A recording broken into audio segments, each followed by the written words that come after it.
Let's begin the program tonight with the Independent Electoral and Boundaries Commission, IEBC, that has announced that it will review constituency and ward boundaries in phases, warning that constitutional, legal and operational hurdles make a full delimitation before the August 2027 general election unlikely. IEBC Chairperson Erastus Ethekon cites legal and financial constraints, including a pending court ruling on the credibility of the 2019 census as risks to the Commission's preparedness for the 2027 polls. Seth Olale has the details.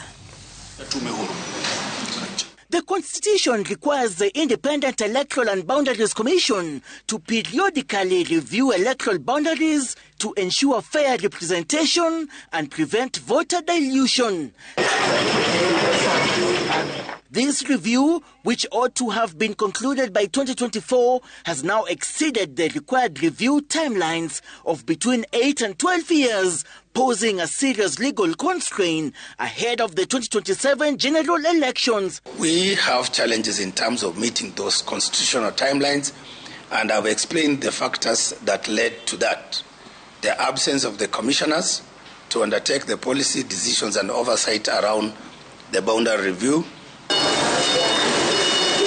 In a bid to salvage the situation, Ethekon says the Commission will adopt a phased and legally cautious approach, focusing on reviewing select constituencies and ward boundaries first. A phased approach is the most constitutionally sound and legally defensible course of action. The IEBC boss disclosing that the Commission has already written to the Attorney General and the Supreme Court to guide its next steps, and that it will determine whether to fully focus on election preparations and go back to boundaries review 1 year after the 2027 election.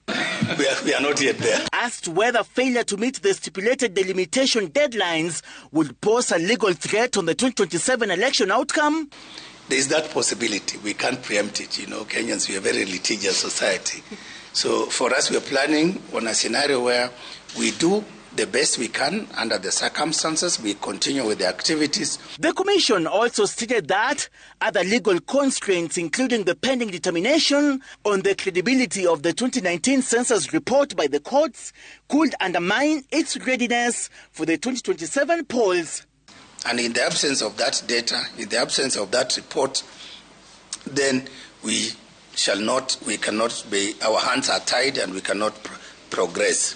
On preparations for the 2027 general election, the IEBC chairperson revealed that the Commission faces a funding shortfall of approximately 20 billion shillings to conduct the 2027 general election. We have been allocated 41 billion Kenya shillings. And we have a deficit of 22 from the overall budget we are anticipating to receive, that we're asking actually, about 63 billion. Even as the IEBC finds a solution for overcoming the restraint setbacks it is experiencing, including litigation, it is hoping to enroll its mass voter registration as well as address some of the queries raised by the united opposition ahead of the 2027 general election. Seth Olale, Citizen TV, Nairobi County.